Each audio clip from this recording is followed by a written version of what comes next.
a economia. O ministro da Agricultura, Ranieri, disse que o Brasil vai se apresentar aos chineses como uma alternativa aos Estados Unidos para o fornecimento de carne bovina, diante aí dos tarifaços China e Estados Unidos. A declaração foi agora há pouco aqui no Palácio do Itamaraty, em uma pausa da reunião dos ministros da Agricultura do Bloco de Países Emergentes, BRICS. O ministro da Agricultura, Carlos Fávaro, disse que o Brasil vai saber ocupar o espaço dos Estados Unidos em relação à venda de carnes para a China. Nos últimos dias, a China desabilitou 60% das plantas frigoríficas dos Estados Unidos para fornecer carne bovina ao país asiático. São 395 plantas frigoríficas desabilitadas e, por conta disso, o Brasil já se colocou à disposição da China. E na próxima terça-feira, dia 22, a vice-ministra vai vir aqui, chinesa, responsável por essas relações comerciais, vai vir aqui ao Brasil e eles vão ter uma reunião antes da viagem de Lula à China, prevista para maio, para debater a ampliação desses acordos comerciais. Eu chamo aqui a atenção, a gente tem as fotos dessa coletiva, que foi agora há pouco, a declaração final e conjunta dos ministros só vai sair no final da tarde, vai ser levada para a cúpula do BRICS, que acontece nesse ano aqui no Brasil. E ele diz o seguinte, eu chamo a atenção para essa parte: o Brasil se apresenta com muita vontade e capacidade, tenho certeza que vamos saber ocupar esse espaço e ser um grande fornecedor, fecha aspas, disse o ministro Carlos Fávaro, que também falou sobre esse protecionismo dos Estados Unidos. Ele disse que isso motiva ainda mais o bloco geopolítico a se fortalecer e ele classifica o tarifaço de Donald Trump como afronta. Ele disse que é uma afronta neste momento por parte do governo norte-americano e um protecionismo sem precedentes certamente nos induz ao fortalecimento do bloco e buscar novas oportunidades. Então, eles já estão buscando ali acordos também para fortalecer as trocas entre os países que fazem parte do bloco, dentre eles China e Rússia.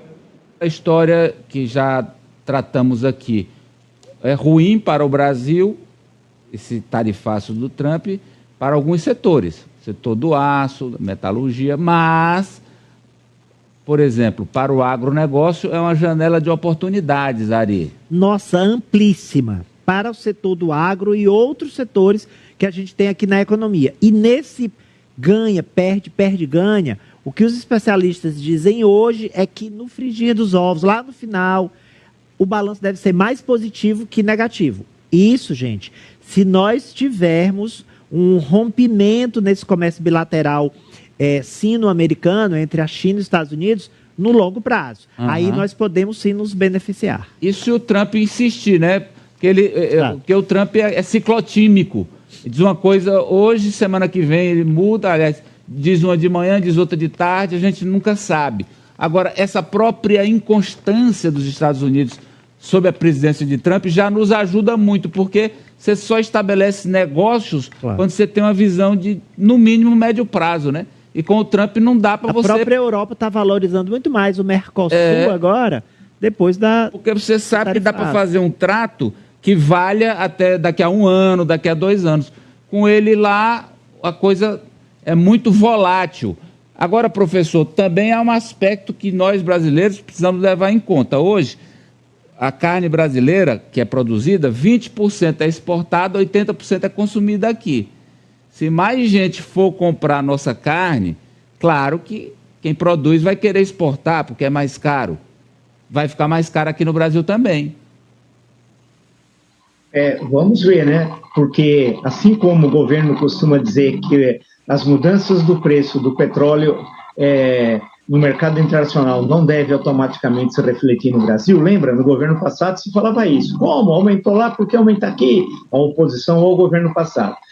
E no governo atual, não está ocorrendo, e é correto, que as mudanças do preço internacional do petróleo tenham reflexo imediato aqui. Correto. Agora, o mesmo se aplica à carne.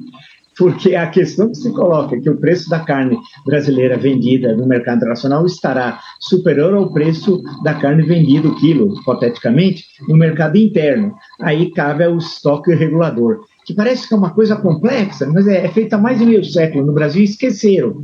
Então, a área do governo responsável pelos estoques reguladores, por exemplo, de acompanhar essa questão, por exemplo, da carne, do estudo, tem especialistas brilhantes nessa área, ver como é que vai encaminhar essa questão, que não é tolerável que aí o preço da carne do Brasil seja o mesmo do mercado internacional. E, por fim, curioso o ministro da Agricultura, hein? Estava no cai não cai, a bancada da Frente Parlamentar da Agropecuária não quer conversar com ele, conversa diretamente com o Palácio do Planalto ou com o ministro da Fazenda e não com ele. E parece que o tempo foi passando e a reforma ministerial sumiu. Aquela que era para ser feita no final do ano passado, sumiu, ninguém sabe, ninguém viu, porque o ministro da Agricultura ia cair. Já estava decidido que ele ia cair. Porém, o tempo passou, a reforma seria na volta da viagem ao Vietnã e ao Japão, dia 30.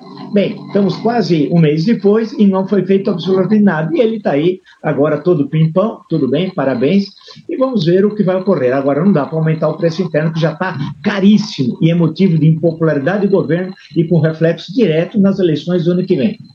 Professor, gostei que o senhor disse que a reforma ministerial aí tá igual a viúva porcina da novela Roque Santeiro, aquela que foi sem nunca ter sido. Olha, Ranieri Veloso, muito obrigado pelas informações. Até amanhã. Até amanhã. Olha só, hoje é uma dica imperdível para você que busca